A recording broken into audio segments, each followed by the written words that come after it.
ఈ రోజు కర్ణాటక ఎన్నికలు జరిగాయి. కర్ణాటక ఎన్నికల్లో కాంగ్రెస్ గెలుస్తుంది అనే టెన్షన్ లో ఇక్కడ ఉన్నటువంటి టిఆర్ఎస్ నాయకులు, మరి బీజేపీకి లోపాయికార ఒప్పందం ఉన్నటువంటి టిఆర్ఎస్ నాయకులు కాంగ్రెస్ మీద గత కొన్ని రోజులుగా విరుసుకుపడుతున్నటువంటి విషయాలు మనకు తెలిసినటువంటి విషయం. ఎందుకంటే కర్ణాటకలో గెలిస్తే తెలంగాణలో తాట తీస్తుంది కాంగ్రెస్ పార్టీ అని తెలిసినటువంటి బీఆర్ఎస్ నాయకులు కాంగ్రెస్ మీద దాడి చేస్తున్నారు. ఒక రోజు కేటీఆర్ చేస్తాడు, తర్వాత అనుచరులైనటువంటి మంత్రులు మొదలు పెడతారు. రోజుకో మంత్రి వచ్చి మొదలు పెడతాడు. ఒక రోజు శ్రీనివాస్ గౌడ్, ఒకసారి తలలేని తలసాని శ్రీనివాస్. పేరు ఇంతకీ సాని అని పెట్టుకునే కన్నా బానిస కేసీఆర్ కని పెట్టుకొని పనిచేస్తే బాగుంటది. తలసాని శ్రీనివాస్, నోరు నాలుక అదుపులో పెట్టుకో. ఒక మంత్రివి, ఆ మంత్రికి ఉన్న విలువ తగ్గించుకోకు. గతంలో ఒక రాజకీయ పార్టీ అంటే వంగి దండం పెట్టుకుని, నాయకులు మంత్రులు అంటే వంగి దండాలు పెట్టాలనిపిస్తుండే. ఆ పార్టీకి పెద్ద పెద్ద మేధావులు పనిచేసిన మంత్రి పదవులలో పెద్ద పెద్ద మేధావులు పనిచేసేవాడు. ఆ పదవులకే అలంకారంగా ఉండాలి కానీ ఆ పదవులు చీతు అనే విధంగా ఉండొద్దు తలసాని. నేను నీకు ఈరోజు నువ్వు మాట్లాడినటువంటి మాటలకు నేను ఒక మహిళగా నిన్ను తిట్టొద్దో సిగ్గుపడుతున్నా, తిట్టడానికి కూడా సిగ్గుపడుతున్నా. తిట్టాలో తిట్టొద్దో నాకు తెలియదు కానీ నువ్వు మా నాయకుడిని తిట్టినాడు, మా పార్టీని తిట్టినందుకు మాత్రం డెఫినెట్ గా నీకు తిట్టాల్సినటువంటి అవసరం వస్తుంది. కానీ నువ్వు మాలాంటి నాయకులతో మహిళలతో తిట్లు తినే కర్మ గతి నీకు పడుతుందని నేను ఇంతకు ముందు కూడా చెప్పినా. డెఫినెట్ గా మళ్ళీ నువ్వు అదే తలతిక్క మాటలు, ఎందుకంటే నెత్తి మీద తల లేదు, తలకు వెంట్రుకలు లేవు కాబట్టి ఇష్టానుసారంగా మాట్లాడతావు నువ్వు. నేను నీకు చెప్పాలనుకుంటున్నా, రేవంత్ రెడ్డిని పొట్టోడున్నాడు, పొడుగోడున్నాడు, పిసుకుతాం అని మాటలు మాట్లాడినావు కదా నువ్వు. పొట్టోడు మా సంపత్ సార్ చెప్పిండు చూసినావా నిన్న, ఎంతున్నాడు అనేది కాదు, చేసే పని మీద చేసే చిత్రత మీద ఉంటది. బుల్లెట్ కూడా గింతే ఉంటది, దిగిందంటే బొక్కనే పడుతుంది అని చెప్పిండు మా సంపత్ సార్. నేను కూడా అదే చెప్తున్నా నీకు.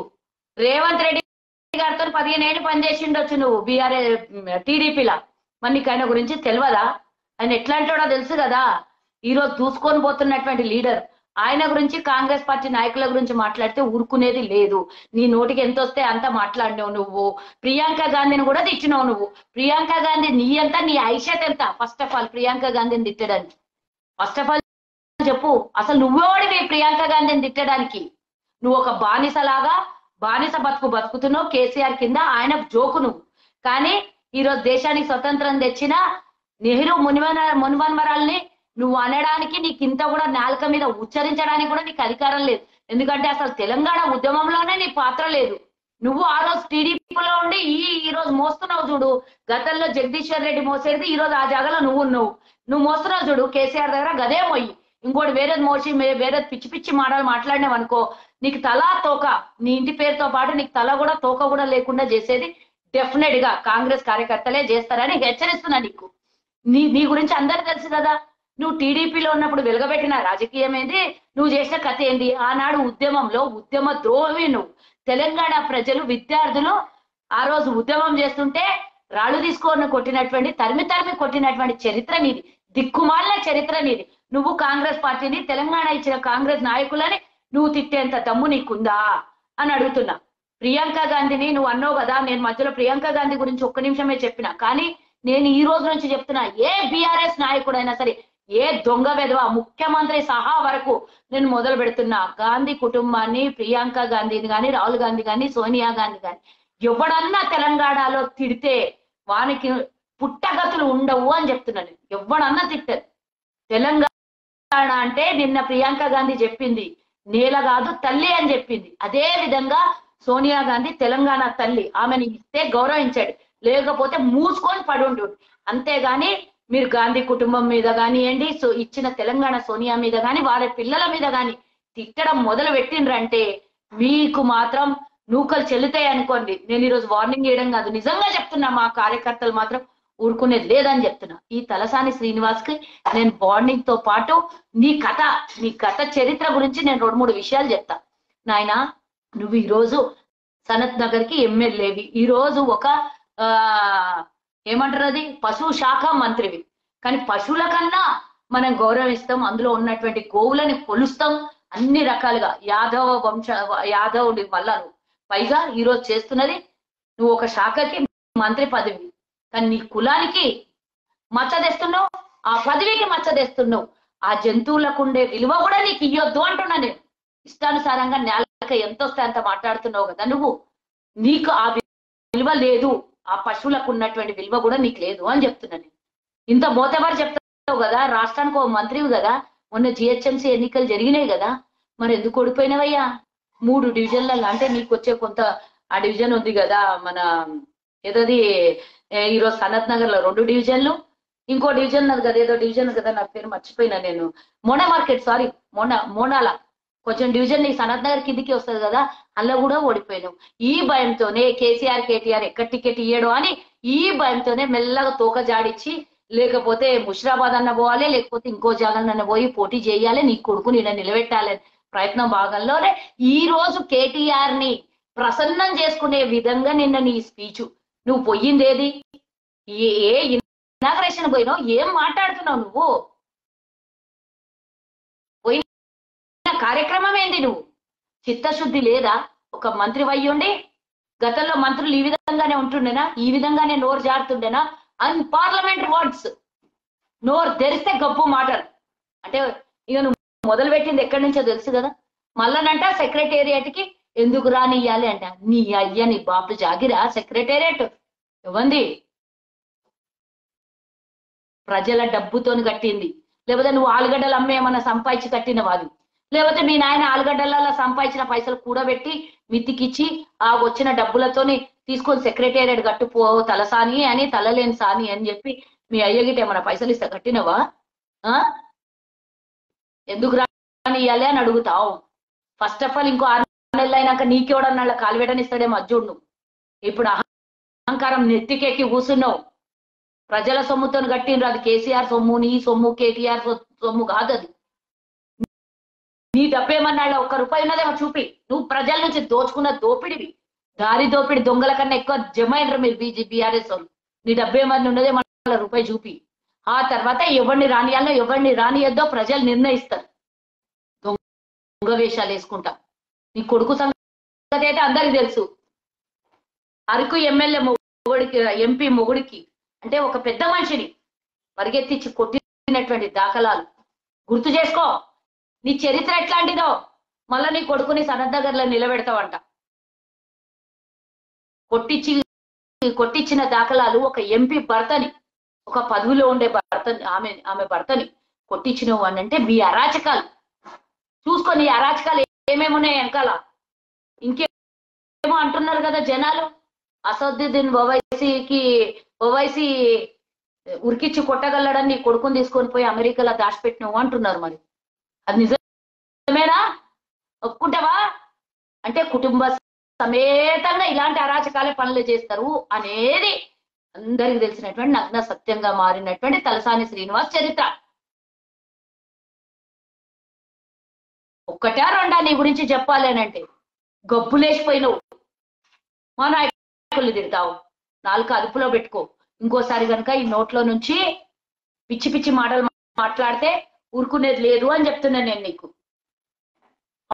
అవునయ్యా, ఇంకోటి అడగాలనుకుంటున్నా నీకు మంత్రి పదవి ఎట్లా వచ్చింది? ఆనాడు కేసీఆర్ ని బూతులు తిడితేవు కదా తెలుగుదేశంలో ఉన్నప్పుడు, నోటికి ఎంత వస్తా అంత తిట్టినావు. ఈ రోజు రేవంత్ రెడ్డి గారిని ఎట్లా తిడుతున్నావు, ఆ రోజు కేసీఆర్ ని కూడా అట్లా తిట్టినావు నువ్వు. నువ్వు 13 ఎకరాలు ఏదో ఇచ్చి కవితమ్మకి ఇచ్చి పదవి తెచ్చుకున్నావు అని అంటారు కదా, నిజమే. అది అబద్ధం అని నిరూపించు దమ్ముంటే. దమ్ముందా నీకు? కూన వెంకటేశ్వర ఇంటి దగ్గర పోయి నువ్వు గెలిచినాక చేసినటువంటి అరాచకాలు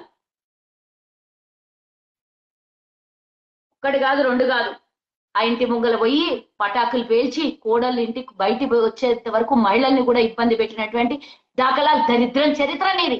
గెలిస్తే ఎమ్మెల్యేగా ప్రజలు ఓట్లు వేసినావు, గెలిచినావు. కానీ ప్రతిపక్షంగా ఒక క్యాండిడేట్ ఇంటి ముందరకు పోయి నువ్వు వాళ్ళ ఇంటి ముందు చేసినటువంటి అరాచకాలు ఇవ్వడన్నా ఒప్పుతారా? నీకు పటాకులు కాల్చుకొని రోడ్డు లేకుండా వాళ్ళ ఇంటి ముంగల పోయి కాల్చి మహిళలు కూడా బయటకు వచ్చి ఏడ్చే పరిస్థితి తీసుకొని వచ్చినావు, దరిద్రుడా.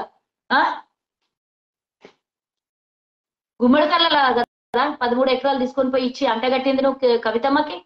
ఆమె నీ దగ్గరనే చాలా మంది దగ్గర తీసుకుంటుంది, పదవులు ఇయడానికో ల్యాండ్ డీలింగ్లు చేయడానికో అన్నో. ఇప్పుడు లిక్కర్ స్కామ్లలో ఉన్నది కదా మీ కవితమ్మ. 13 ఎకరాలు మంచి ప్రాపర్టీ ఇచ్చినావు కదా. గిది చరిత్ర. నువ్వు వచ్చి గుడ్డొచ్చి పిల్లని ఎక్కిరించినట్ల రేవంత్ రెడ్డిని ఏమో తిడుతావు అంట. నువ్వు తిడితే మేము పడాలి, ఊరుకోవాలి. మేము మాట్లాడొద్దు అనుకుంటాం బూతులు నోట్లకెళ్ళి. కానీ నువ్వు మాట్లాడిన మాటకి నువ్వు తడిపారు కానివి. నీ మీద కేసులు ఉన్నాయి. నీ తమ్ముని మీద 307 కేసు ఉంది. అసలు కుటుంబం అంతా ఏం దరిద్రమైన చరిత్ర నాకు అర్థమైతలేదు. నీ చరిత్ర అంతే, నీ తమ్ముని చరిత్ర అంతే, నీ కొడుకు చరిత్ర అంతే. మళ్ళీ మీరు వచ్చి మందికి శుద్ధులు రీతులు చెప్తారు. నీ మీద కూడా తడిపారు ఉండొచ్చు గతంలో తెలంగాణ ఉద్యమకారులు కొట్టినందుకు. ఇవన్నీ నీ చరిత్ర నువ్వు చూసుకో. వెనుక కీపు నాకు కనబడతలేదని ముంగలున్న ఏళ్లతో ఇట్లా జనాలను చూపించినావు అనుకో, నాయకుల్ని జనాలని ప్రతిపక్షాలని చూపించినావు అనుకో, పిచ్చి పిచ్చిగా మాట్లాడితే మూతికి ప్లాస్టర్ వేస్తారు జనాలు, తెలంగాణలో ఉన్నటువంటి ప్రజలు. ఇది ఉద్యమం చేసిన గడ్డ ఇది తెలంగాణ. నీలాగా దాచుకొని కట్టెలు తీసుకొని రాళ్ళు తీసుకొని దొంగ తోపిడి పనులు చేసినటువంటి తెలంగాణ కాదు. అమాయకులు ఉండొచ్చు కానీ నీలాంటి వాళ్ళు వస్తే ఉరికిచ్చి తెలంగాణ శివార్లకు దాటేంత వరకు కొడతారు. నేను ఒక వీడియో చూసిన ఇట్లా, నేను తంబాకు, నువ్వు గుట్కా తింటావో తంబాకు తింటావు, ఇవన్నీ నేను అనొద్దు కానీ అనాల్సి వస్తుంది. నువ్వు మా లీడర్ని తిట్టినావు, మా నాయకుడిని తిట్టినావు, మా కాంగ్రెస్ పార్టీని తిట్టినోడు, మా ప్రియాంక గాంధీని తిట్టినోడు. ఇదే సెక్రటేరియట్ తెలంగాణ ఇచ్చిన కాంగ్రెస్ సెక్రటేరియట్ ఈరోజు. అది ఆ సెక్రటేరియట్ కి ఎవరిని రాణిస్తామా, ఎందుకు రాణిస్తాం అన్నావు కదా, అన్నందుకే నీకు ఇన్ని తిట్లు. నువ్వు బిడ్డ అడిగి రానియకపో, నీ సంగతి మేము చెప్తాం. ఫస్ట్ ఆఫ్ ఆల్ నిన్ను తరిమేసి సెక్రటేరియట్ల నుంచి బయటికి గల్లా బట్టి బయటికి గుంజి కొట్టే రోజు వస్తుంది. ఒక రోజు చూసుకో, ఉంటుందో ఊడుతుందో. నీ ఎమ్మెల్యే పదవి నీకే దిక్కు లేదు, గెలుస్తావో గెలవవో. ఈరోజు సనత్ నగర్లు అందరూ అంటున్నారు 3 డివిజన్లు ఓడిపోయినటువంటి ఈ మనిషి మంత్రి సనత్ నగర్లో వచ్చి ప్రజలతో మాట్లాడే దమ్మున్నదా అని అడుగుతున్నారు. కాబట్టి ఉరికిపోయి ఇంకో జాగాలు నిలబడాలనుకుంటున్నాను. గోషామాలో ముషిరాబాదో ఆడ ఈడ నిలబడాలనుకుంటే నీకు ఊరుకుంటారు అనుకుంటున్నా. ఇడికెళ్ళి ఉరికిపోయి ఆడికెళ్ళి ఉరికిపోయి ఈడ ఏడున్నా కూడా తెలంగాణలోనే కదా నువ్వు పోటీ చేయాల్సింది. వేరే ఎక్కడ ఆఫ్ఘనిస్తానో పాకిస్తానో పోయి చేయవు కదా. ఈడున్నప్పుడే నీ సంగతి చెప్తారు. బిడ్డ నోరు జాగ్రత్త, అదుపులో పెట్టుకో. మంత్రి అయితే తర్వాత, ఎమ్మెల్యే అయితే తర్వాత. ఎందుకంటే మా పరువు తీసిన నీకు నువ్వు ఎవడైనా ఎంత తోడివైనా ఇది ఎవ్వరికి సంబంధం లేదు. బరాబర్ చెప్తున్నా, తడిపార్ ఇక్కిచ్చి కొడతారు తెలంగాణ ప్రజలు అని గుర్తుంచుకో. తలసాని నీకు తలకాయ ఉంటే, మెడ మీద తలకాయ ఉంటే నాలుక జాగ్రత్తగా పెట్టుకొని మాట్లాడు. ఒక మంత్రిలాగా బిహేవ్ చేయి. ఒక ప్రజాప్రతినిధిగా, ఒక ఎమ్మెల్యేగా, అసెంబ్లీలో కూర్చునే వ్యక్తిగా హుందాగా ఉండు. ప్రజలకు సేవ చేయి. ఇంకో 6 నెలలు సమయం ఉన్నది. ఇప్పుడన్నా ప్రజల దగ్గర మార్కులు కొట్టే. నువ్వు ఆయనకు తృప్తి పరచుకోవాలి, కేటీఆర్ ని సంతృప్తి పరచుకోవాలి. టికెట్ కోసమో 2 జాల నీ కొడుకుకి నీకో టికెట్ కోసమో అని నువ్వు అనుకుంటే గనక అది నీ తప్పిదం అవుతుంది అని అంటున్నాను. ప్రజలు నిన్ను మెచ్చాలి. చేయాల్సింది ప్రజలు ఓటు. టికెట్ తెచ్చుకున్నాడు గొప్ప కాదు, ఫస్ట్ ప్రజల మధ్యలో నిలబడి గెలవడం గొప్ప. నీ దగ్గర డబ్బు ఉంది, డబ్బు మదంతో గెలవాలి రేపు అనుకున్నావు అనుకో. ఇప్పుడు కర్ణాటక ఎలక్షన్లలో చూస్తున్నావు కదా కథ, బీజేపీలది 1000 కోట్ల రూపాయలు ఉన్నాయి కానీ నథింగ్. పిల్లలు అక్కడ ఉన్నటువంటి ప్రజలు వద్దు అనుకుంటే ఇట్లా తీసి అట్లా వాడేస్తారు. గుర్తుంచుకో బిడ్డ. జై హింద్. హాయ్ ఫ్రెండ్స్, మా టుడే టుమారో యూట్యూబ్ ఛానల్ చూస్తున్నందుకు చాలా థ్యాంక్స్. మరిన్ని లేటెస్ట్ వీడియోస్ కోసం వెంటనే సబ్స్క్రైబ్ చేయండి. అలాగే ఈ బెల్ ని కూడా రింగ్ చేసేయండి. మా నోటిఫికేషన్స్ అన్ని మీ మొబైల్లో వస్తాయి. అలాగే మా వీడియోస్ మీకు నచ్చితే లైక్ చేయండి, షేర్ చేయండి, నచ్చకపోతే కామెంట్ చేయండి.